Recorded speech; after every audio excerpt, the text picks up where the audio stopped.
Habíamos prometido un jueves de contenido interesante, como siempre en el día de hoy. Para la ocasión vamos a conversar con el ingeniero Javier Rodríguez. Él es vicepresidente de la Sociedad Dominicana de Geología. Tiene estudios en la Pontificia Universidad Católica de Santo Domingo, madre y maestra, Universidad Católica Madre y Maestra de Santiago de los Caballeros, con sede también en Santo Domingo, y posgrado en petrografía, mineralogía y métodos ópticos en el Instituto de Geociencia de Hannover en Alemania. Entre otras profesiones y posgrado de nuestro invitado, todo esos conocimientos lo vamos a poner a disposición de todos ustedes en la tarde de este jueves de contenido. Vamos a tratar un tema de mucho interés. Yo les doy la bienvenida a don Javier y al mismo tiempo le pido comparta con nuestra audiencia el tema y su interés de cara a la ciudadanía que vamos a tratar en el día de hoy. Bienvenido, don Javier. Muy buenas tardes a ambos, Alex, por invitarme al programa El Poder de la Tarde. Buenas tardes. Sí. Bienvenido. Un placer estar aquí por primera vez, realmente. Sí, estamos a sus órdenes. ¿Qué le parece si empezamos usted planteando en qué consiste la actividad sísmica de manera específica, de manera general y de manera específica aquí en la República Dominicana? Ok, muy bien.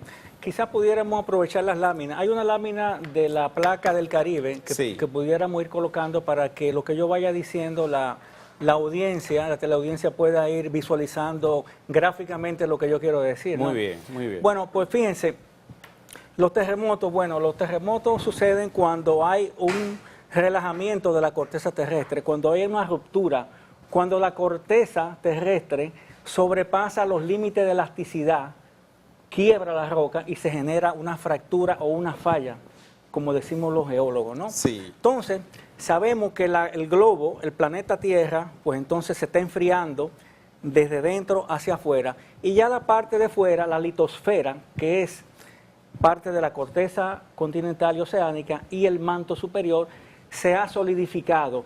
La parte de adentro está bastante viscosa, está bastante caliente y se enfría poco a poco, ¿no? Sí. Entonces, la parte de afuera, que es lo que nos compete a nosotros, los 80 a 120 kilómetros desde la superficie hacia abajo, es una roca rígida, fuerte y es frágil.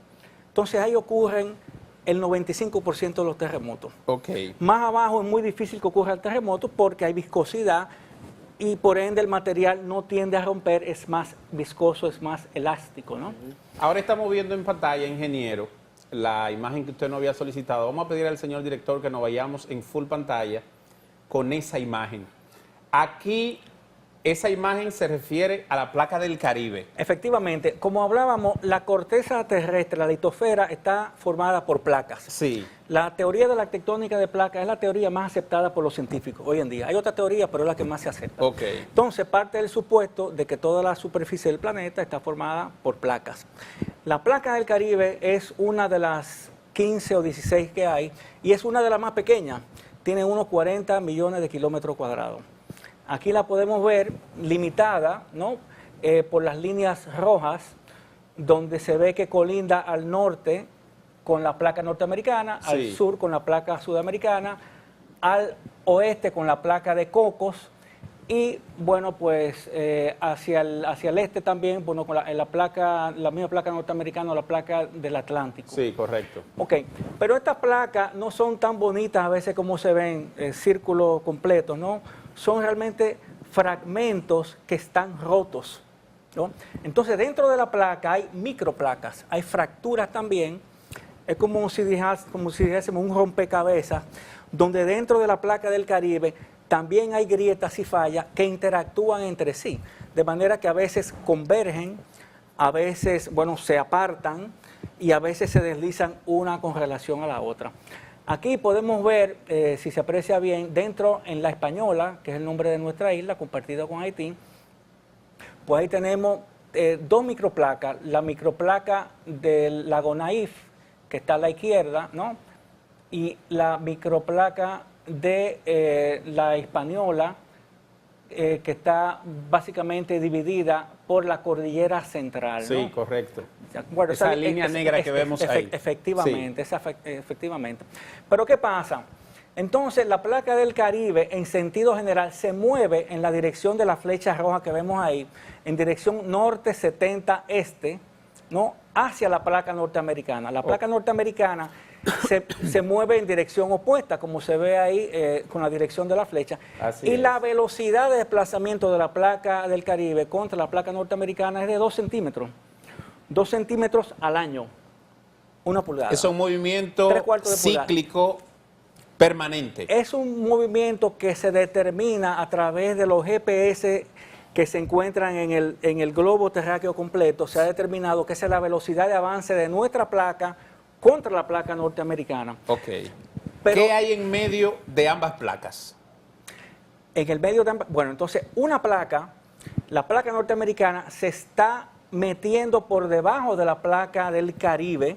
La placa del Caribe tiene unos 40, 80 kilómetros de profundidad, pero la placa norteamericana, que es más pesada, más densa y más profunda, por temas de peso, de gravimetría, al chocar, al ser más pesada, se mete por debajo de la placa del Caribe. Sí. Entonces ahí genera movimientos telúricos, que es lo que conocemos como terremotos. Pero no solamente en el borde de la placa tectónica del Caribe ocurren los terremotos, sino también en las fallas internas que se pueden ver ahí en negro, que delimitan las microplacas del Caribe, ¿no? Ok, en esta división que tenemos ahí, si podemos hacer el mismo efecto de zoom que hicimos hace un momento, señor director, entre la parte de la Hispaniola, la que usted decía que le llaman Gonaif, que pertenece a Haití, usted me corrige. Bueno, está más en Haití Más que en hacia República Haití. Dominicana, pero no tiene frontera política, naturalmente. Bueno, correcto. Y la parte de nosotros, de Santo Domingo. La ubicación geográfica precisa de la de República Dominicana, ¿dónde se encuentra esa placa? Bueno, vamos a pasar a la próxima lámina que tiene el detalle de las fallas más importantes que tenemos en la isla. No sé si la podemos ubicar. Se ve la isla en azul. Ok. Vamos a ver, la próxima lámina dice fallas principales de la Hispaniola. Ok, fallas principales. ¿Y cuál es? Antes de... Sí, adelante, Pérez. Sí, lo que le iba a preguntar, ¿cuáles islas integran esa placa del Caribe? Bueno, la placa del Caribe le pasa al sur de Cuba, de manera que Cuba queda en la placa norteamericana.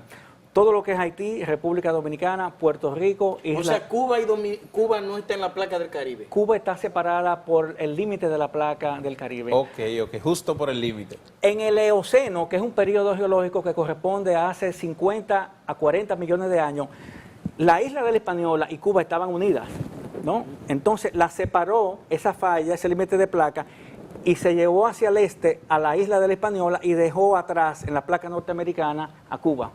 De hecho, la Sierra Maestra... ¿Hace qué tiempo de eso, ingeniero? En el Eoceno, 40, 50 millones de años. Ok. Eso yo le iba a preguntar porque yo he oído que la Sierra Maestra es la misma cordillera. La geología que tiene la Sierra Maestra es muy parecida a lo que es la península de Samaná y parte de la cordillera septentrional. Ok. Tienen una geología muy similar. La gente que han estado ahí les recuerda prácticamente los mármoles negros que tenemos en Samaná, los esquistos verdes, los esquistos azules, aparecen en Punta Maicí, que es la punta más al este, que es la parte más austral, sería. Sí. La parte más austral de la Sierra Maestra de Cuba. Y que aporta a esa teoría. Efectivamente, sí, Sí. hay una correlación. Mire, ingeniero, para la audiencia que nos acaba de sintonizar, estamos tratando la actividad sísmica aquí en la República Dominicana. Vamos a ver desde los antecedentes, los hechos que han ocurrido aquí desde el 1500 hasta el año 2010. Yo diría que hasta reciente, con una manifestación, con un fenómeno que se dio por la zona de Samaná y Puerto Plata y que lo vamos a tratar también con el ingeniero. Quisiera ahora, ingeniero, que nosotros veamos los antecedentes a los sismos o terremotos aquí en la República Dominicana. Diría yo que en la isla completa, porque somos una isla aunque tengamos una frontera ahí mental. ¿Qué le parece a usted? ¿Dónde empezó realmente, obviamente que lo recoja nuestra historia, un fenómeno, una actividad sísmica importante en nuestra isla y que haya repercutido con interés, afectando a nuestra isla? Muy bien, esa es una pregunta muy interesante, porque hay mucha polémica, si se le puede decir así, en cuanto a los grandes eventos sísmicos que hemos tenido en nuestra isla. Pero bueno, desde los cronistas españoles, que fueron nuestros colonizadores, ya en 1492, ya Padre Las Casas, Obando, empezaban a escribir sobre los fenómenos naturales que existían en nuestra isla, ¿no? Sí. Y el primer gran evento sísmico que ocurrió fue en el 1562. En el 1562, ojalá que pueda ir apareciendo la lámina de las fallas principales, ¿no? Que es la isla. Entonces el terremoto de 1562... En La Vega, 1562. El 1562 se le atribuye al terremoto que destruyó la ciudad de la Concepción de La Vega, actual Pueblo Viejo, ¿no? Sí. Y a Santiago de los Caballeros, que en aquel entonces estaba en Jacagua, el actual Jacagua, hoy en día, ¿no? Ok. Entonces, esa es la imagen. Sí. Aquí podemos ampliar un poquito, muy bien. Sí. Bueno, ahí podemos ver en la pantalla, ¿no? El número 1562 en el lugar donde se estima por las intensidades registradas por los cronistas que ocurrió el terremoto de Santiago. A ese terremoto se le atribuye la falla septentrional, que la podemos ver en rojo ahí, que es la falla que va por el sur de Cuba, se mete entre la isla de la Tortuga, Montecristi, pasa por todo el Valle del Cibao y sale por el sur de Samaná. Los cronistas, los expertos, le atribuyen ese terremoto a esa falla septentrional. Okay. Y hoy en día es una falla de alto riesgo y veremos, si nos da el tiempo, veremos por qué. Recoge la historia, ¿qué causó ese terremoto de 1562? Fíjense, en 1562... ¿Solo afectó La Vega?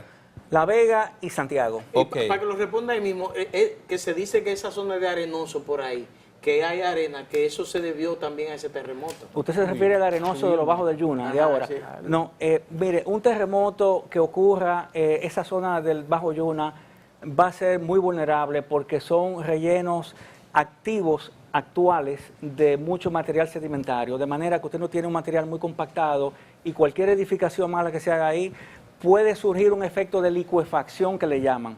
De manera que si el agua está muy saturada, como estos días que han habido muchas lluvias, ¿no verdad? El agua saturada, hay un movimiento sísmico, ocurre licuefacción y todo se derrumba y se viene abajo. Es como cuando usted hace en la playa una montaña de arena, ¿no? Y le mete agua a la montaña de arena, se te desploma. Sí, es correcto. Ese es el efecto de licuefacción. Eso es correcto. Entonces, posterior a 1562... El próximo gran terremoto... Ese fue el de 1775. 1751. 51. Efectivamente, lo vemos ahí en la parte de abajo de la imagen en pantalla, donde está el número 1751. Ajá. Esa es la localización a la que se le atribuye la falla que causó ese terremoto. Destruyó Asua. Efectivamente, aquí hay polémica porque se cree que ese terremoto generó un maremoto que destruyó o que, vamos a decir, inundó el antiguo Asua que estaba donde está actualmente Pueblo Viejo, de ahí el nombre. Sí, correcto. Entonces, pero realmente, o sea, no hay evidencia muy clara porque si usamos la lógica, ¿no? Pueblo Viejo actualmente, si usted coge un mapa, queda a unos 9 kilómetros de la costa y queda a 11 metros elevado sobre el nivel del mar. Tuvo que haber sido un maremoto que penetre 9 kilómetros y que suba en el mar 11 metros o 15 metros, de manera que posiblemente los cronistas confundieron el efecto de licuefacción con un maremoto. En ese mismo año hubo muchas lluvias, muchas tormentas, de manera que pudo haber sido algo parecido a lo que le acabo de mencionar por el potencial caso que puede sucederle a Arenoso. No sé si me siguen, ¿no? Sí, bueno, de acuerdo. Mira, ingeniero, en Santiago, para 1775, Santiago ha sido una de las provincias que más ha sido afectada por terremotos. ¿Eso es así? En Santiago, los terremotos que he registrado, el que le acabo de mencionar, 1562, el del 2003, ahora recientemente hizo daño en la ferretería Bellón, me parece. Sí. 1751 se sintió en Santiago. 1946 hizo poco daño, que fue el de Samaná. El de Matancita. que se metió Sí, el mar, el maremoto. Nagua, esa zona ahí. Efectivamente. Ok. El de Haití no se sintió allá y Santiago, el último gran terremoto fue en 1562. Y de ahí viene otra polémica. Los paleosismólogos, los que estudian Ajá. en los sedimentos, elementos de carbón, donde pueden fechar los sedimentos, ellos con cortes en la tierra pueden fechar la fecha, pueden fechar el último evento sísmico que sucedió en una zona determinada. Ellos entienden, expertos del USGS, el Servicio Geológico de Estados Unidos, que han hecho trincheras en Jacagua sobre la falla septentrional, han fechado y han dicho que el último evento sísmico que tuvo esa falla septentrional fue en el 1200, me parece. De manera que ellos entienden que ya han pasado de 1200 al presente, Sí. ¿cuántos años? 800, unos 800 y pico de años, de manera que esa falla está acumulando energía suficiente para provocar un nuevo terremoto. Sin embargo, fíjese, el del 1562, algunos expertos entienden que fue producto de la falla septentrional, otros entienden que no, que fue la falla norte de la Hispaniola, que es la que coincide con la placa tectónica del Caribe, con la placa norteamericana, que también pudo haber sido. De manera que ahí hay... No necesariamente que se haya generado en Exactamente. nuestro territorio. No necesariamente, Ok. Sino los efectos del movimiento de la placa así es. de la placa del Caribe. Así es, así es. Oh, pero mira qué interesante. Bueno, ahí hemos visto ya por los grandes, 5 grandes terremotos que han surgido, a mi entender, ¿no? Que han causado mayores daños en la isla, que ha sido el 1562, que afectó más a La Vega y Santiago, 1751, Azua, el Ceibo también se destruyó, parte de Santo Domingo. Después vino el del 1842, que es un terremoto posiblemente el más importante Sí. en energía liberada, que también se le atribuye o a la falla septentrional o a la falla norte de la Hispaniola. Ese terremoto, alguna gente lo sabe, lo que han estudiado, han leído bastante historia, se le llama también el terremoto de la independencia dominicana. ¿Y por qué, ingeniero? Porque, muy sencillo, acuérdense que la isla estaba dominada por los haitianos de 1822 a 1844. Sí, correcto. En ese entonces en Haití había un dictador que se llamaba no sé qué, Boyer, me parece, Boyer, no me acuerdo el claro. primer nombre de él, Boyer. Y Boyer realmente mantenía pues toda la isla bajo un régimen muy autoritario, ¿no? Entonces ocurrió el terremoto de 1842 y las tropas que tenía Haití en la parte dominicana, porque hubo un montón de saqueos en la parte norte de Haití donde tuvo mayores efectos, que es la parte de, a ver si me acuerdo los nombres, Cabo Haitiano, hay otra ciudad muy importante a la izquierda, no me acuerdo cómo se llama ahora, pero esas dos ciudades muy importantes se incendiaron y entonces empezaron los saqueos. Entonces, como las tropas no podían controlar la población... Cabo Haitiano, Arcají, creo que fue, que le dicen el Arcají de Haití. Sí. Creo que fue ahí, sí. Bueno, entonces Boyer mandó llamar a las tropas que tenía en Santo Domingo, lo que aprovecharon los trinitarios y los demás para empezar con su movimiento de liberación y la guerrilla en esa época. Pero mira qué interesante. Ingeniero, con el terremoto de Matancita, ¿es cierto que Samaná realmente no era parte de la isla? No, Tal como aparece ahora, esa parte de ese territorio donde están los cocos y eso ahí. desde los primeros dibujos o imágenes de los conquistadores, los exploradores de América, Sí. ya Samaná se veía como una isla. Sí. Y se cruzaba entre la bahía de Samaná y Nagua. De manera que esas eran zonas muy bajas que con el tiempo, con los eventos sísmicos obviamente, se fueron levantando, ¿no? Y por eso hoy en día son zonas muy bajas. Hay cualquier tormenta, cualquier maremoto, entre comillas, Sí. y que me perdonen los expertos que piensan diferente a mí, cualquier pequeño maremoto se mete bien adentro. Hasta y lo vamos a hablar después con lo que pasó en la terrena con la marea alta y la marea baja. Sí. Son terrenos muy bajos.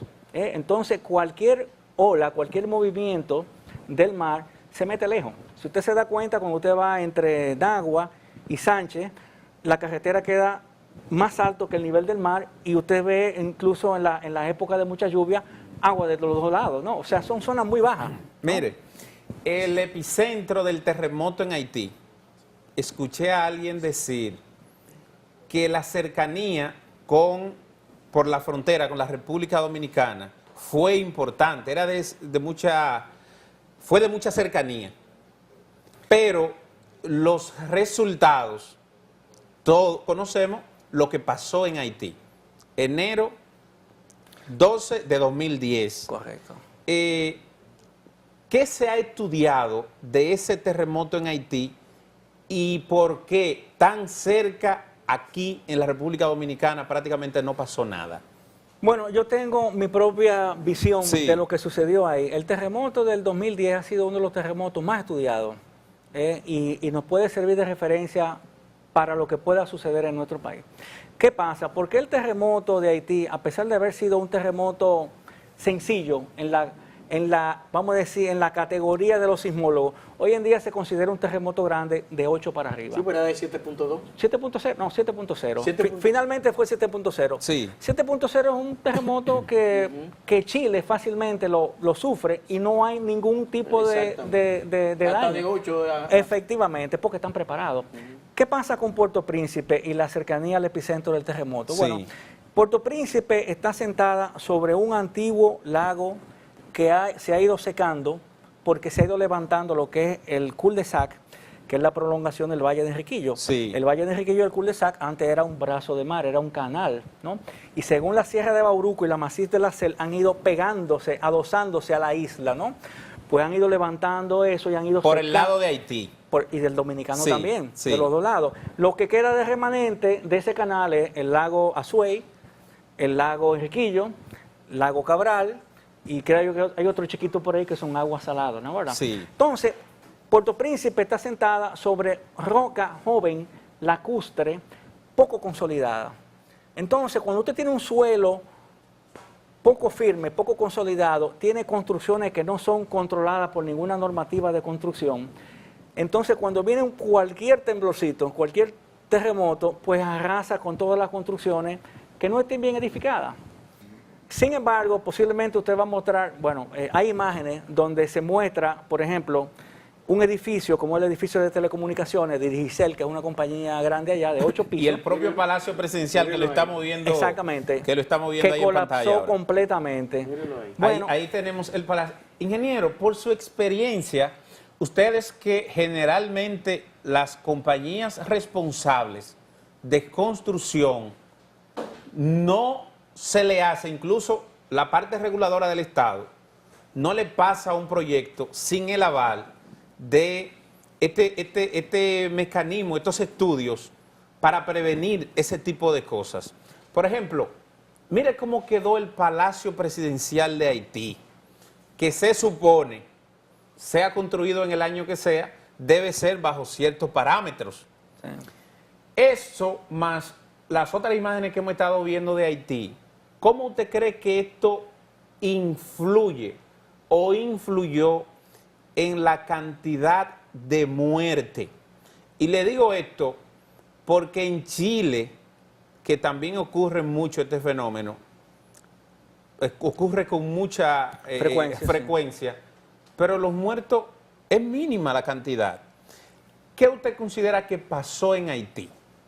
Bueno, en Haití sencillamente las construcciones fallaron porque los elementos con los que se construyó, el cemento, el porcentaje de cemento, la calidad de la varilla, usar varillas lisas, usar los aros de cierre, los estribos, que no lo completaban, no lo cerraban completamente, sino que lo dejaban abierto. O sea, hay muchas imágenes de, ¿cómo le llaman?, de estudios que se han hecho en la parte civil, que se demuestra que tanto la calidad de los materiales, el exceso de cemento y la poca cantidad de varillas que han tenido, las mezclas que no cumplen con los requisitos, lo que le llaman los ingenieros civiles piso suave, lo que le llaman columnas cortas también, todos esos fenómenos que son más bien errores en las construcciones, pues no se pudieron evitar. Y la propia organización de cómo También, fíjense, influye. ahí por ejemplo en Petionville. Petionville sabemos que queda en una lomita que está encima del valle de Sí, Puerto Príncipe, sí, ¿no? sí. ¿Verdad? Ahí pasó algo diferente, a pesar de que hubo edificaciones de gente rica, bien construido, ahí pasó un efecto diferente, un fenómeno natural, que es lo que le llama efecto de sitio. La onda sísmica cuando llega a lugares que son, vamos a decir, protuberancias que salen, se amplifica la onda. Entonces, cuando tú construyes una edificación en una lomita, en un cerrito, tú vas a tener buena vista, va a estar sobre roca, pero la onda se te amplifica en ese sitio. Por el lado contrario, si tú construyes en un valle, la onda se deprime. y se esparce más. exactamente, se frena, se neutraliza una con otra, pero ahí la onda se amplifica y todas esas edificaciones, como el Hotel Montaña, me parece, colapsó completamente. Bueno, mire, hay un video que tenemos a propósito de lo que ocurrió en Haití. Aquí, en la parte final del programa de contenido que hemos preparado con el ingeniero Javier Rodríguez en el día de hoy, primero vamos a abrir los teléfonos para que la audiencia le pueda hacer preguntas, porque yo considero que este tema aquí en la República Dominicana no se le ha dado la importancia que se requiere. Quizás precisamente por haber pasado desde 1946 un fenómeno de importancia en nuestro país. Aquí tenemos ya varias generaciones que no han vivido un fenómeno de importancia. Quizás hemos visto como este de Haití en el año 2010, Y el de Puerto Plata, pero no se ha sentido. En el de Puerto Plata hubo uno. El de 2003, claro. Sí, correcto. Que un edificio de 3 niveles se hundió. Colapsó, exactamente. Así es, pero no han sido catástrofes como para llamar y Sí, mantener sí. una atención. Así es. Vamos a ver el video, señor director, del terremoto de Haití. Vamos a bajar aquí para dejar, porque tenemos que hacer la pausa, para dejarle una pregunta al ingeniero de forma didáctica, para que pueda ilustrar lo que vamos a hacer en el siguiente bloque. Vamos a ver el video.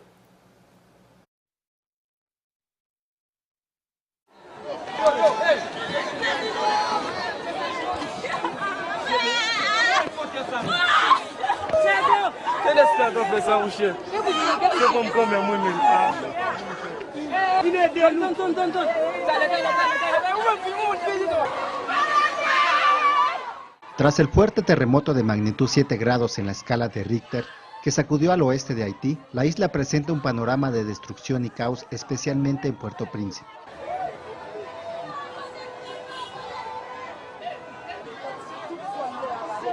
Las consecuencias del sismo son potencialmente catastróficas, según reportan los medios locales. Por el momento se desconoce el número de víctimas que ha provocado el terremoto.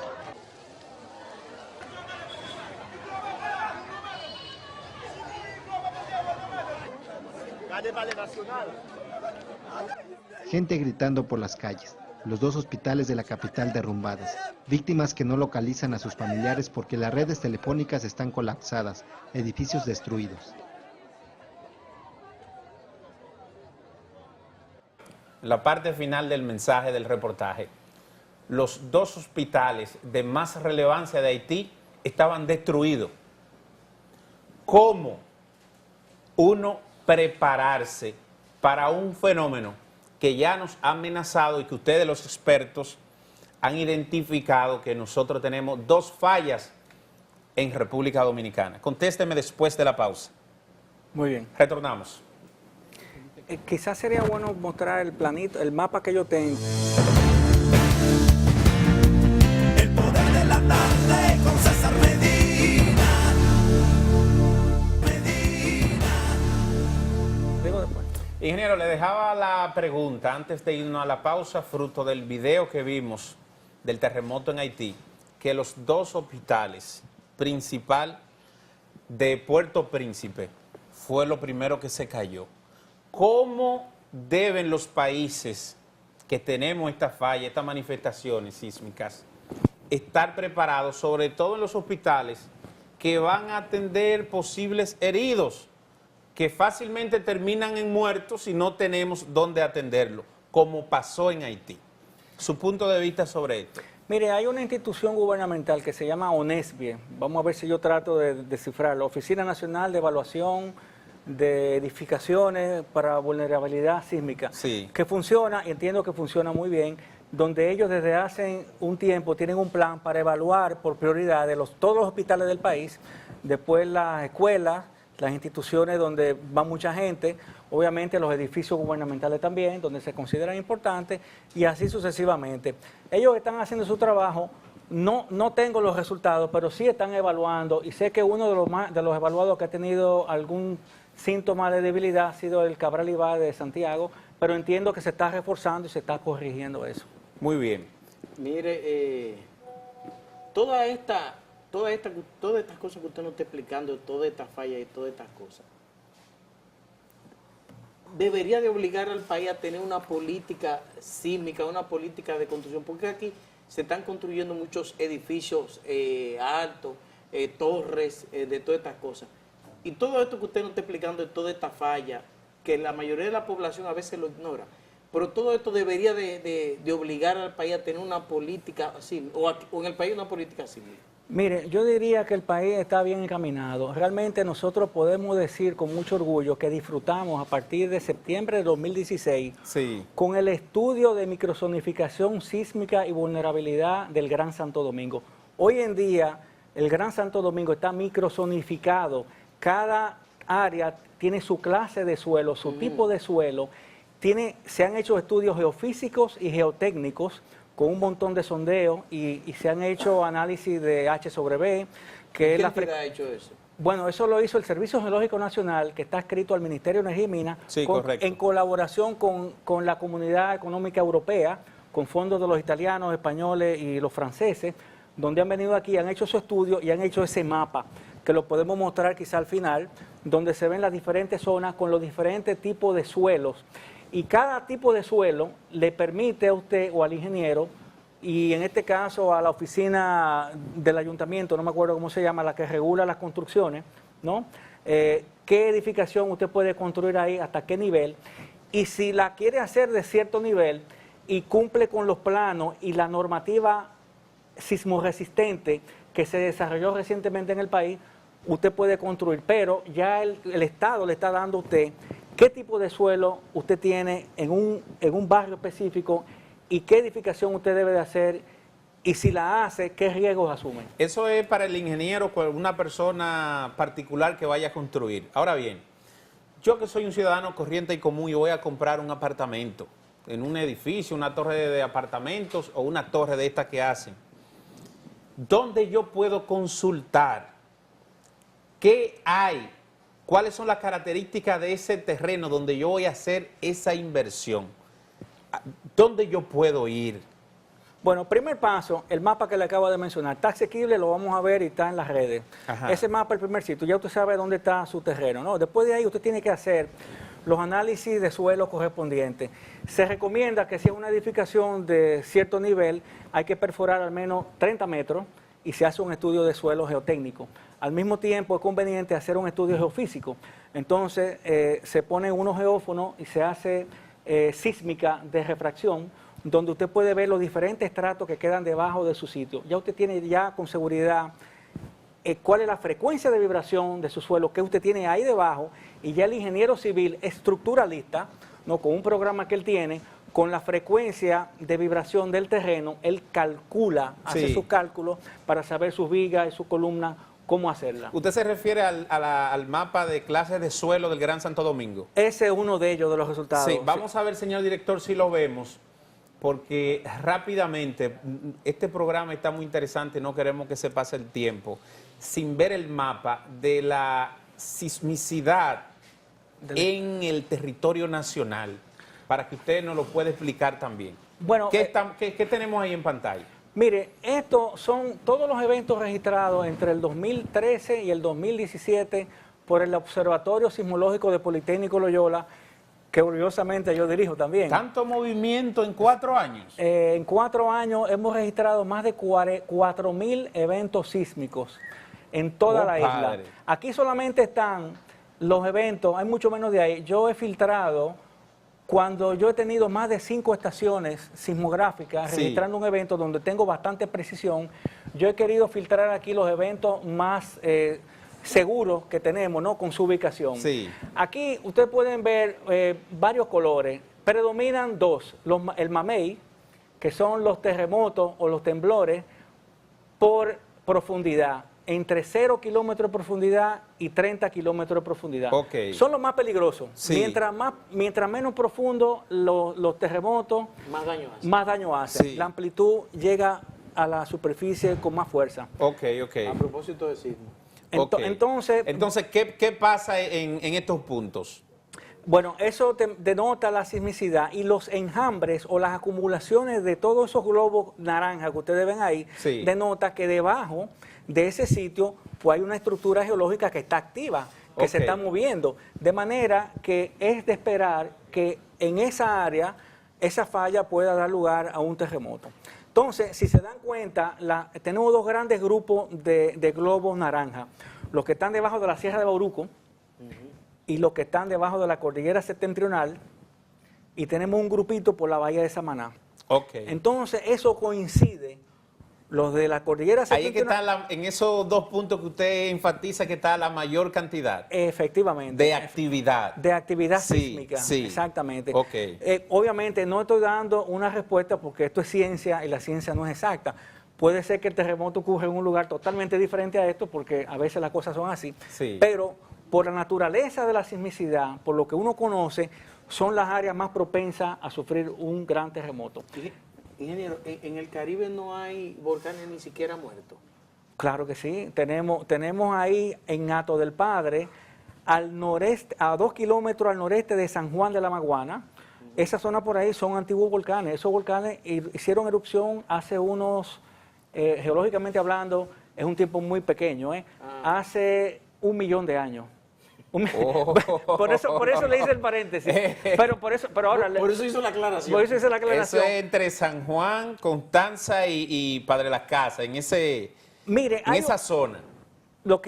hay un eje que se llama la Yaya de Viajama a Constanza. Ajá. En ese eje ha habido vulcanismo reciente, pero vuelvo y le repito, reciente para nosotros los geólogos es 1 millón de años, medio millón de años. Pero la isla tiene 150 millones de años. Entonces, si usted compara 1 millón de años con 150, es joven. Sí, Estamos es claros, ¿no? correcto, sí, bueno, sí, sí. entonces... Ahora lo entendí mejor. bueno, exactamente. Geológicamente hablando, ustedes Entonces son volcanes muertos esa zona por ahí. son volcanes distintos. Usted puede ver en Hato del Padre hasta el cono. Precioso. O sea, Oh. tenemos que salir a conocer nuestro país, pero vamos a ir acompañados de un geógrafo o Sí, un claro que geólogo sí, claro que le sí. diga lo que hay. Y de esos volcanes de Hato del Padre, ya que estamos en eso metidos, es uno de los volcanismos más profundos que tenemos, de manera que hasta podría haber posibilidad, estoy haciendo una caricatura, hasta de tener diamantes. ¿Por qué? Porque el diamante es carbono a alta presión y temperatura. Y si ese vulcanismo viene de tan abajo, ¿por qué tú no puedes encontrar diamantes ahí?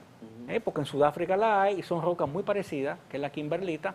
Aquí es una roca con bajo contenido en sílice, con mucho de hierro y de magnesio, que tú pudieras tener diamantes. Pero bueno, eso es pero haciendo, mira qué eso es una interesante. caricatura, pero con mucha lógica. Ingeniero, le preguntaba fuera del aire de cómo una actividad, un fenómeno que se dé en cualquier isla del Caribe, de la que tiene comunicación con nosotros a través de esta placa que usted ha mencionado, pudiera afectar, pudiera crear un tsunami en la República Dominicana sin la necesidad de que nosotros podamos sentir un temblor aquí en nuestro país.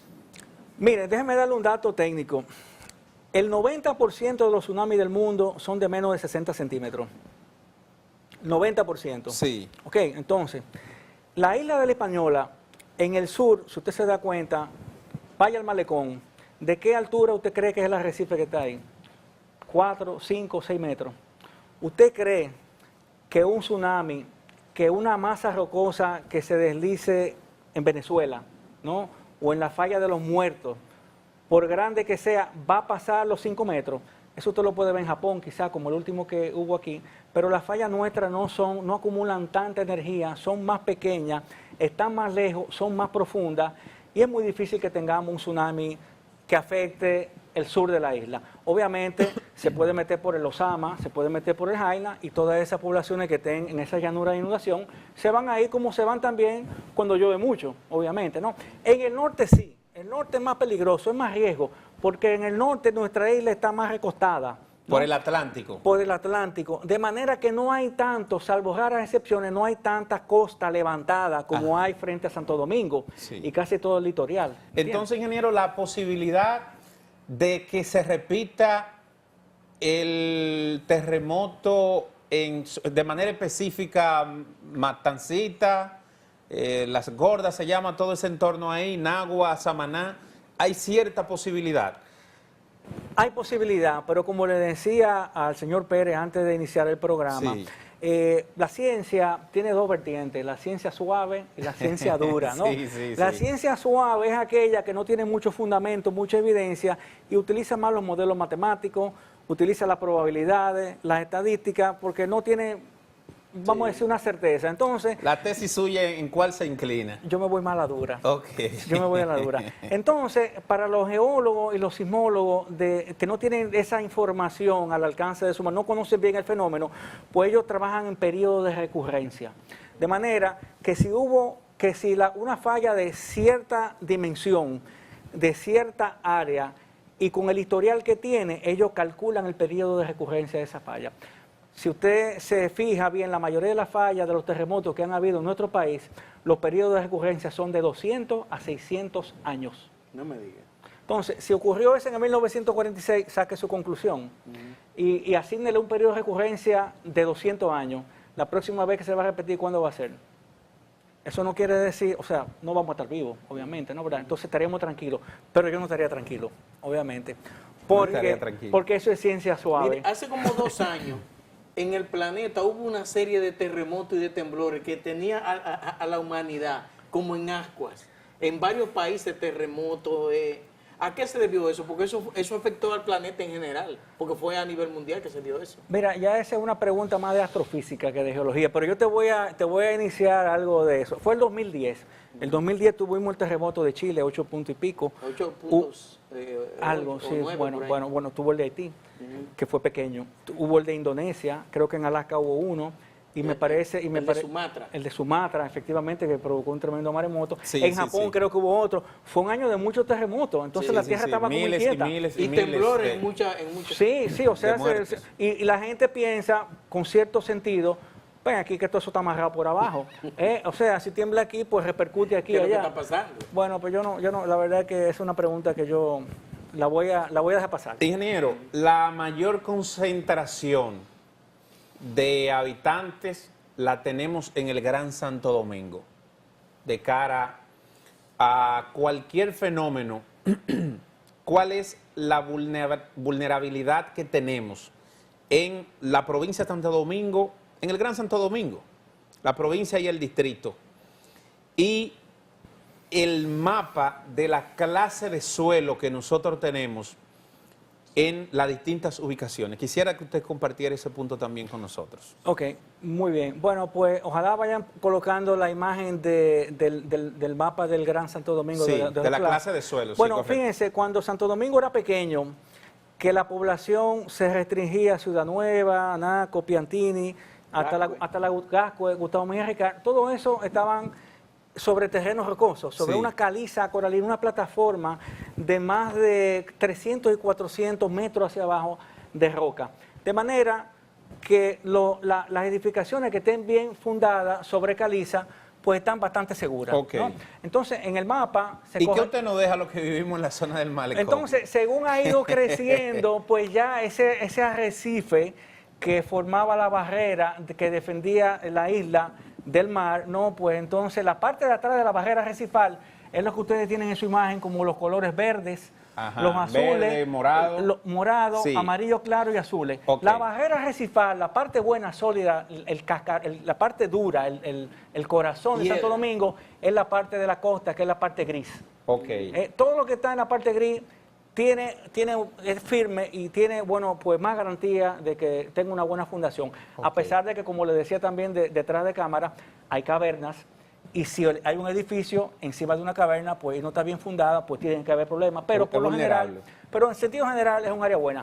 Las zonas que ustedes ven ahí en verde, bueno, son unas calizas más viejas, más margosas, más calichosas, que es buen material. Y encima de eso se puede construir cualquier cosa, diría yo, ¿no? Siempre, sí, concluye la idea. Siempre cumpliendo con la normativa antisísmica que exige el reglamento de construcción nacional. Mire, a propósito de normativas y controles, ¿qué niveles de vulnerabilidad usted considera que tienen las edificaciones en todos los niveles, sobre todo aquí en el Gran Santo Domingo, y cómo se puede corregir, por lo menos en lo adelante, y cómo esa propia edificación y sus habitantes pueden estar preparados de cara a cualquier fenómeno?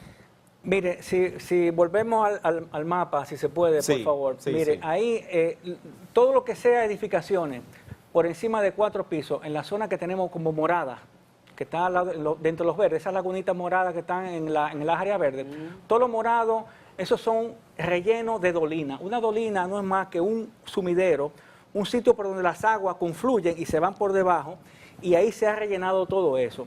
Esa zona de ahí coinciden, si ustedes se dan cuenta, con Villas Agrícolas, Villa Juana, Las Praderas, Los Prados.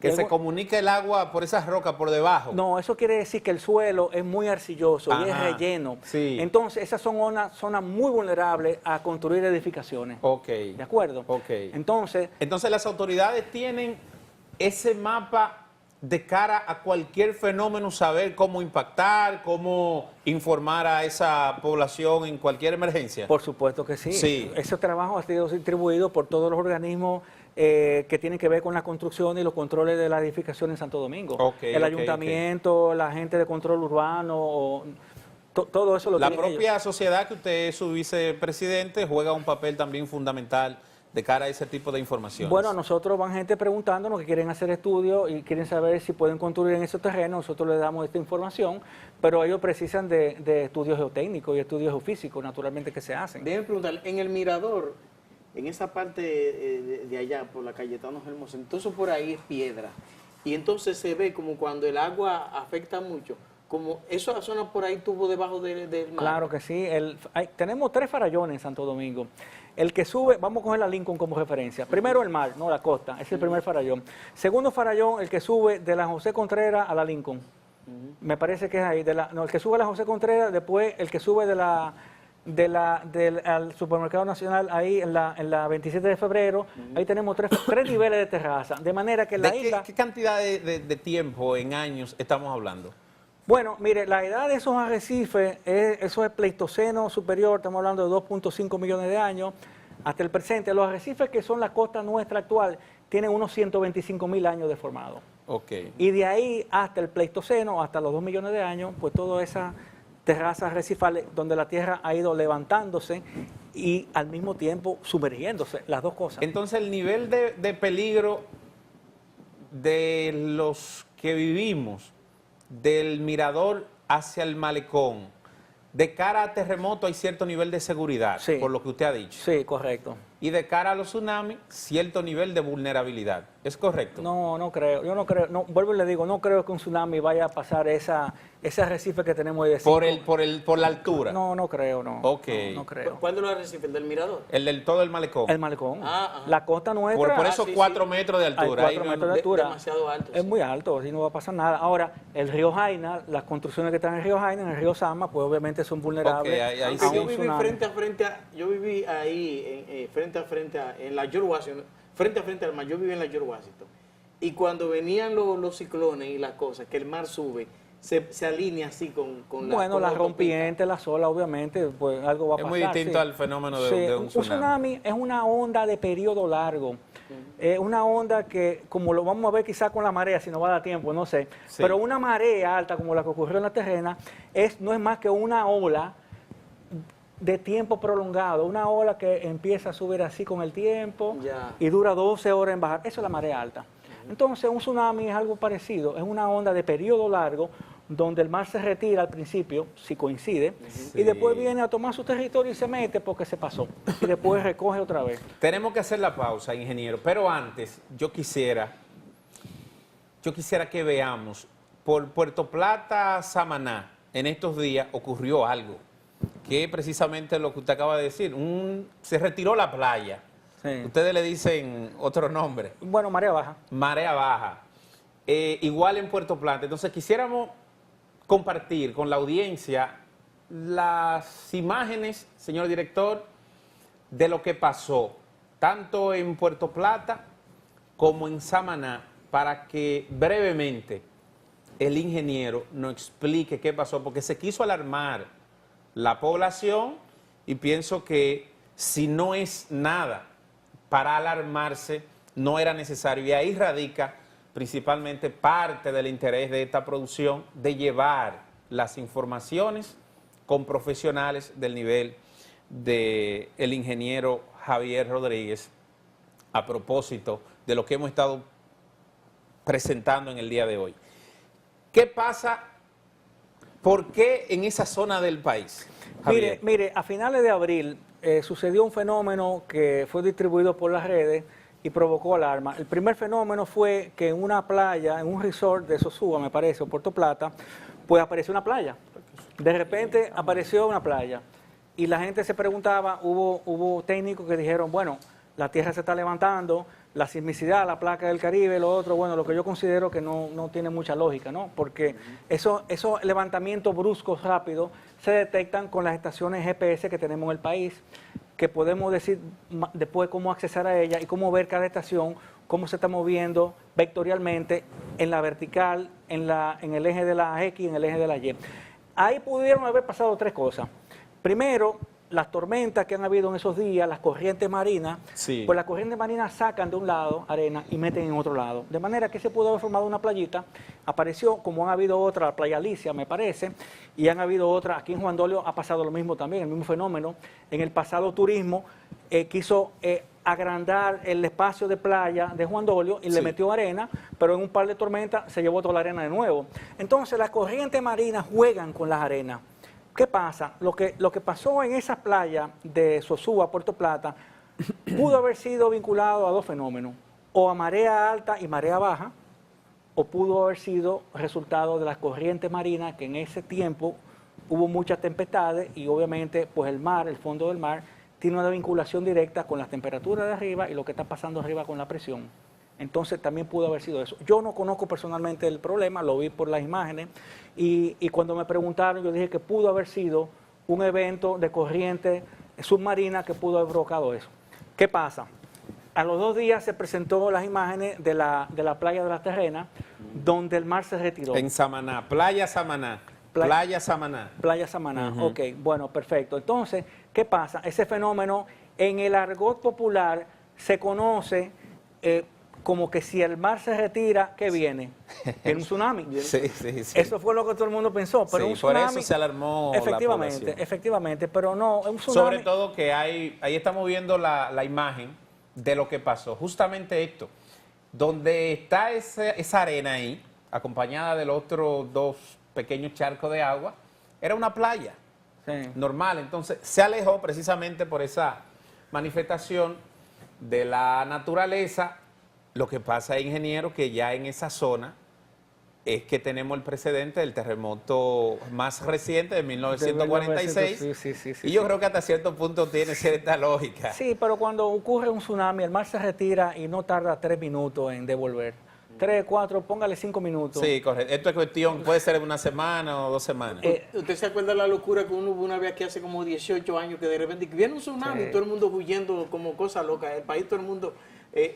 ¿Tú no te acuerdas? Bueno, yo viví en la José Contreras y mi cuñada me llamó diciéndome, salgan de ahí, que usted está muy bajito, está cerca del mar, salgan. Y todo el mundo cogió para el mirador. Despavorido, muchas personas hasta claro, salieron yo vivía de su casa. en el Cacique, casi frente al mar precisamente, y me llama, a medianoche me llaman y me dice que viene un tsunami. Digo yo, pero si ya hubiese llegado. Exactamente. Le digo, ya hubiese llegado. Así es, por eso la importancia de la información, sobre todo de fuentes oficiales. Que a propósito de fuentes oficiales, al retornar, vamos a estar viendo cuáles son cada una de esas dependencias donde la población, ustedes y nosotros, podemos informarnos a propósito de cada uno de estos temas y estos fenómenos. Al regresar también abrimos la línea telefónica para que ustedes hagan todas las preguntas que deseen a nuestro ingeniero Javier Rodríguez, vicepresidente de la Sociedad Dominicana de Geología. Vamos a compartir también el protocolo, qué hacer antes, en medio de un terremoto, en medio de una actividad sísmica aquí en nuestro país. Al volver se lo contamos y lo compartimos con todos ustedes. Pausamos. El poder de la tarde con César Medina.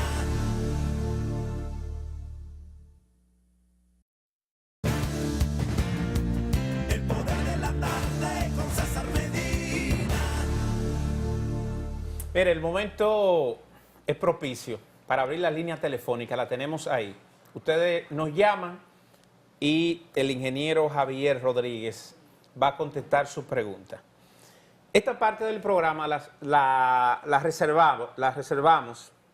hemos reservado para compartir, fruto de los conocimientos del ingeniero, qué hacer en medio de un terremoto. Hay gente que dicen antes de un terremoto, yo no sé si la República Dominicana cuenta con la inversión en materia de tecnología que pueden avisar por lo menos minutos antes de que pueda ocurrir o vaya a ocurrir un fenómeno como esto. Usted me aclara, Javier. Hay países como México donde los terremotos se originan lejos de Ciudad México, que es una zona mala en calidad de suelo, ¿no?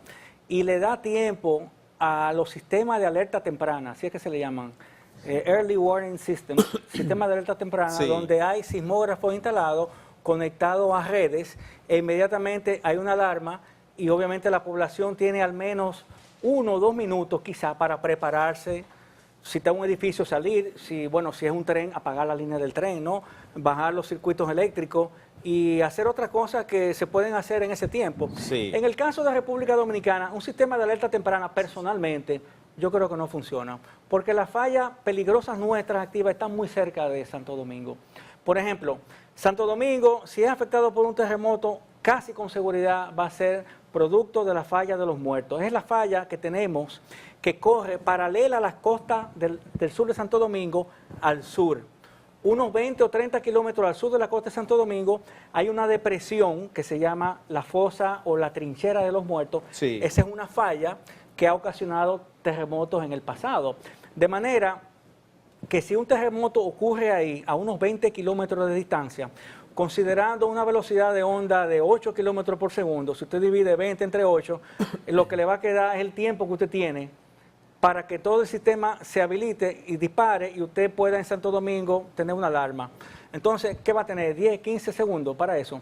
Muy poca cosa. Entonces, no creo que funcione. Ok, en función a esto entonces, y el trabajo que pueden hacer las autoridades, las familias, sí podemos hacer algunas cosas en nuestras casas.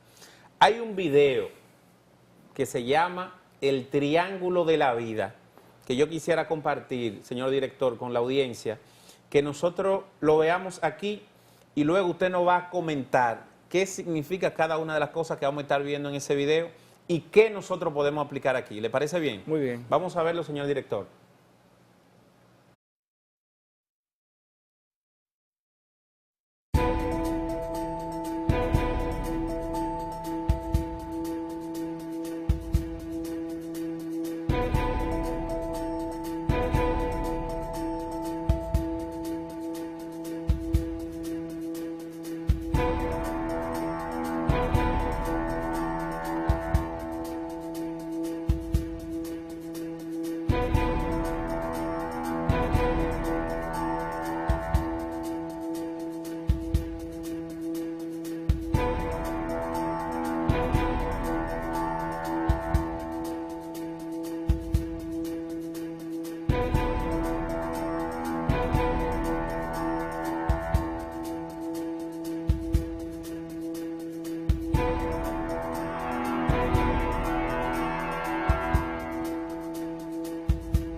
Vimos algo que yo lo tenía como punto de agenda si ocurría uno de estos fenómenos, que era ponerme debajo de un marco de una puerta y dice que no.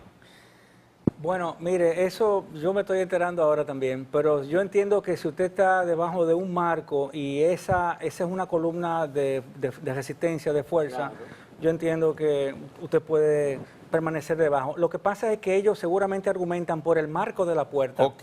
que si el marco se sale, lo puede Es cortar, cierto. le puede Sí, hacer sí, daño. sí, sí.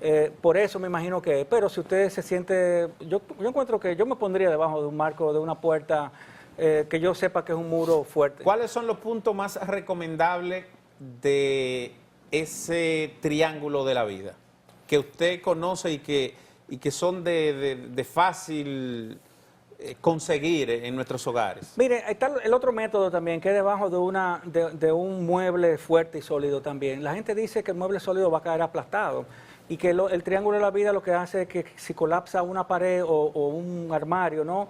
Pues obviamente va a generar un triángulo entre el mueble fuerte y el que usted tiene ahí. Pero han habido situaciones de los dos casos en las cuales la gente ha muerto aplastado.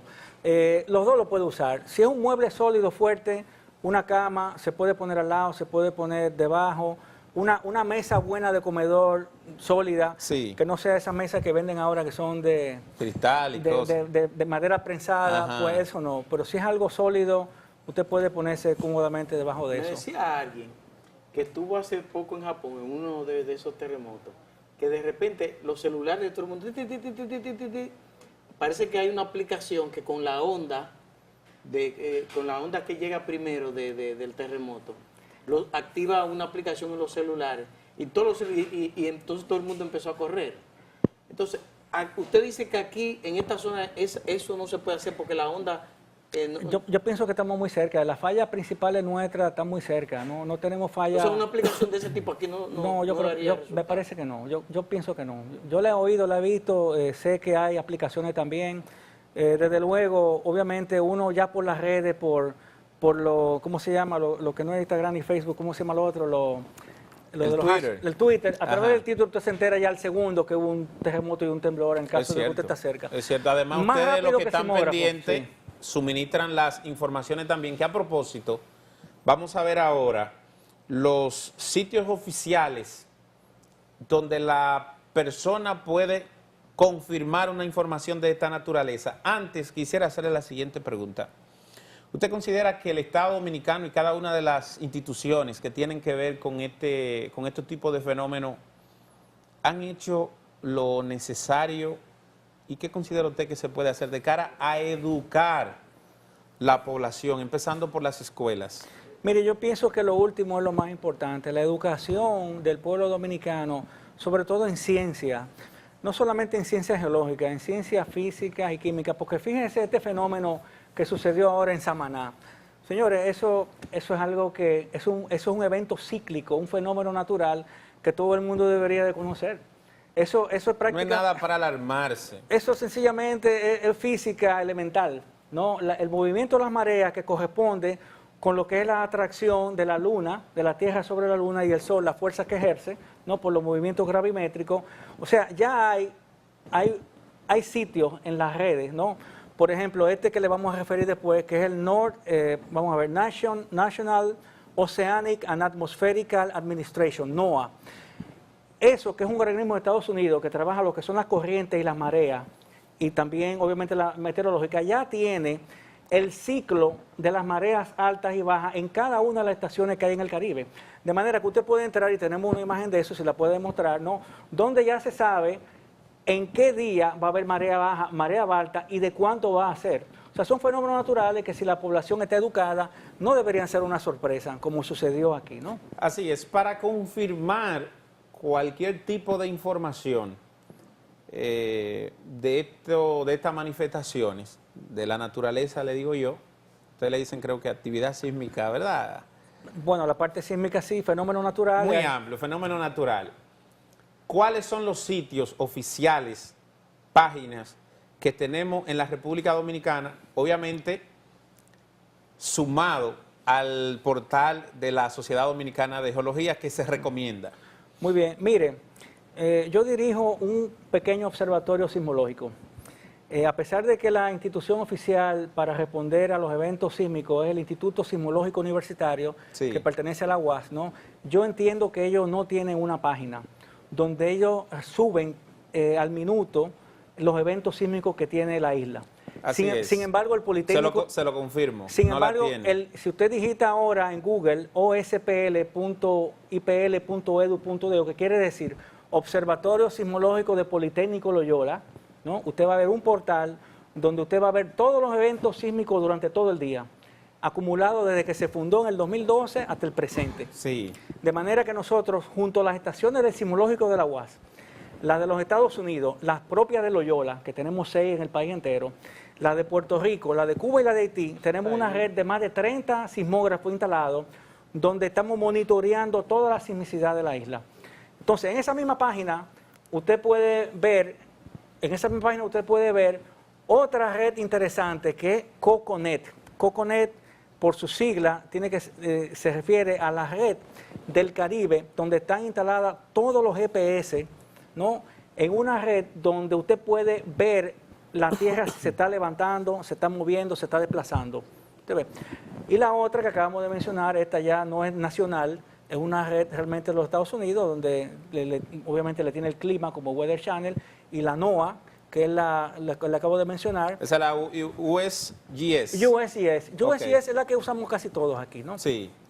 Pero un evento registrado por el USGS, a pesar de que ellos puedan tener toda su tecnología, en el país nosotros entendemos que nosotros como Loyola y el Instituto Sismológico Universitario dan una precisión mejor de lo que es un evento sísmico. ¿El aquí. Servicio Geológico Nacional juega un papel para este tipo de fenómenos también? Bueno, el servicio... Esa es la dependencia del Ministerio de Energía y Minas que usted citó ahorita. El Servicio Geológico Nacional quisiera tener el control de la red sísmica nacional, pero la tiene la UAS por tradición. Sí. Y realmente en la UAS hay físicos con especialidad en sismología que llevan eso bastante bien. Aquí Ok. los ingenieros para construir esos grandes edificios se están asistiendo de ustedes, los geólogos. No, realmente, no, ¿Y realmente... quién hace entonces? Los ingenieros civiles que tienen formación en mecánica de suelo y a veces utilizan geólogos que tienen equipos geofísicos e instrumentación para ver lo que hay en el subsuelo.